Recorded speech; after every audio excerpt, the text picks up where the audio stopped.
नमस्कार विद्यार्थी मित्रों, आज हम कक्षा 10 के हिंदी मीडियम के हिंदी विषय के क्षितिज भाग 2 से सूरदास के पदों का अभ्यास करेंगे। सबसे पहले हम सूरदास का परिचय देखेंगे। सूरदास का जन्म सन 1478 में माना जाता है। एक मान्यता के अनुसार उनका जन्म मथुरा के निकट रुनकता या रेणुका क्षेत्र में हुआ, जबकि दूसरी मान्यता के अनुसार उनका जन्म स्थान दिल्ली के पास से ही माना जाता है। महाप्रभु वल्लभाचार्य के शिष्य सूरदास अष्टछाप के कवियों में सर्वाधिक प्रसिद्ध है। वे मथुरा के बीच गौ घाट पर रहते थे और श्रीनाथ जी के मंदिर में भजन कीर्तन करते थे। सन 1583 में पारसोली में उनका निधन हुआ। उनके 3 ग्रंथ सुरसागर, साहित्य लहरी और सुरसारावली में सुरसागर ही सर्वाधिक लोकप्रिय हुआ। उनकी कविता में ब्रज भाषा का निखरा हुआ रूप है। यहाँ पर सूरदास के 4 पद दिए गए हैं, उनका अभ्यास हम करेंगे। सबसे पहले उसका जो भावार्थ है वो हम देखते हैं। सूरदास के पद सूरदास के भ्रमर गीत से लिए गए हैं। ये 4 पद हैं। इन पदों में गोपियों की व्यथा को बताया गया है। जबकि श्री कृष्ण गोपियों को छोड़कर मथुरा चले गए थे तो गोपियाँ उनके आने का इंतजार कर रही थी, लेकिन श्री कृष्ण ने उद्धव को योग संदेश लेकर भेज दिया। वे स्वयं नहीं आए।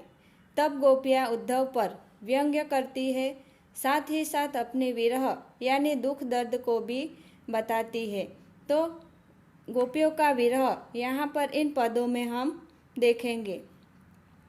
अब हम उनके जो 4 पद है उनमें से पहला पद देखते हैं। पद है पहला, उधो तुम हो अति बड़भागी।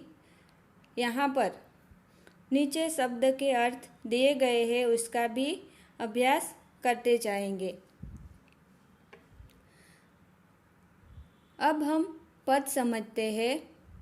अति का मतलब होता है बहुत, बड़भागी का मतलब है भाग्यवान।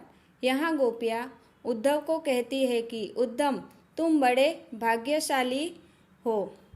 अपरस रहत स्नेह तगाते, नाहिन मन अनुरागी। अपरस का अर्थ है अछूता, जिसे छुआ न जाए। स्नेह से यानी स्नेह से, प्यार से। तगा यानी धागा, बंधन। नाहिन यानी कि नहीं। अनुरागी यानी प्रेम का असर उद्धव पर नहीं पड़ा, यानी कि गोपियाँ उद्धव पर कटाक्ष कर रही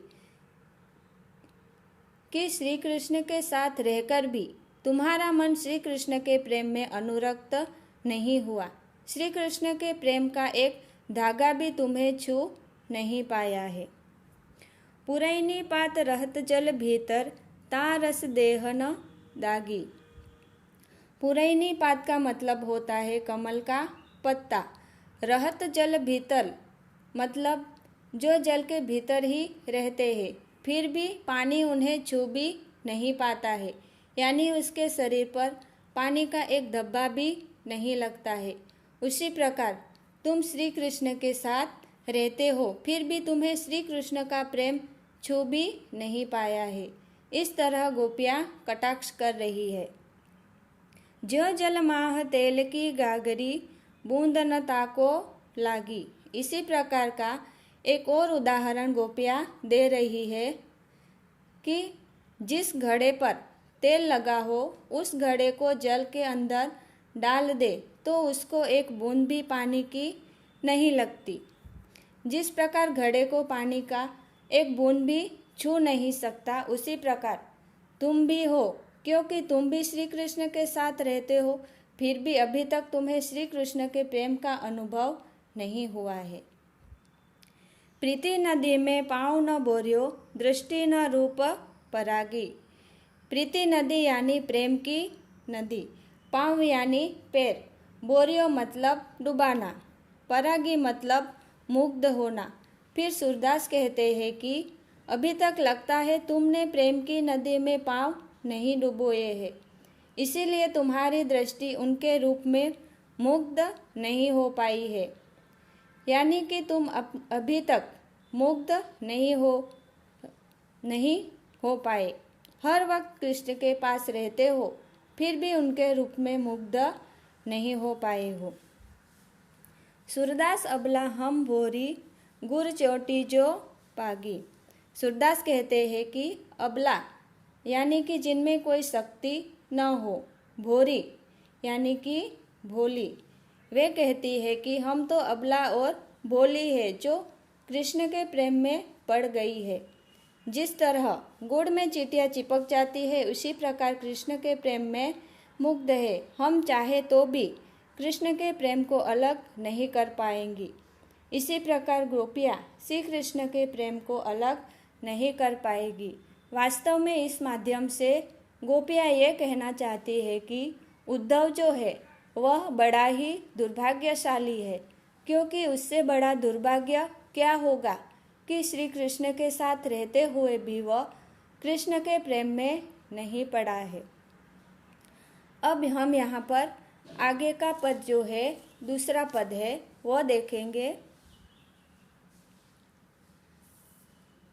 मन के मन ही मांझ रही, कि यहाँ पर गोपियाँ कह रही है, मांझ का अर्थ होता है अंदर। गोपियाँ यहाँ कह रही है कि हमारे प्रेम की भावना तो हमारे मन के अंदर ही रह गई है। कहिए जाई कौन पे उद्धव नाही परत कही। अब उद्धव तुम ही बताओ कि हम अपने मन की बात किससे कहे। अवधि आधार आस आवन की तन मन बिथा सही। अवधि का अर्थ होता है समय, आवन यानी आगमन, आना। बिथा का मतलब होता है दुख दर्द। फिर गोपियाँ कह रही है कि हम इतने ज़्यादा समय से इसी उम्मीद में जी रही है कि तुम जल्द ही आओगे और हमारे दर्द दूर करोगे। इसी के कारण हम इतने दुख दर्द सह रहे हैं। अब इन जोग संदेशनी सुनी सुनी बिरहनी बिरह दही। यहाँ पर गोपियाँ कह रही है कि संदेशनी का अर्थ है संदेश, और बिरहनी यानी बिरह की आग में जलना। फिर गोपियाँ कह रही है कि तुम कैसा संदेश लेकर आए हो कि तुम्हारा संदेश सुनकर तो हम और भी इंतजार की आग में जल रही है। चाहती होती गुहारी जीत ही ते उठते धार बही।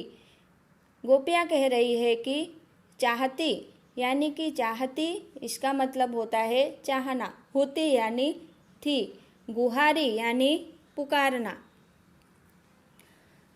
जहाँ से वह पुकारना चाहती थी कि वह आकर उनके दुख दर्द दूर करेंगे और कृष्ण आ जाएंगे, पर वहीं से उन्होंने योग संदेश की धारा बहा दी है।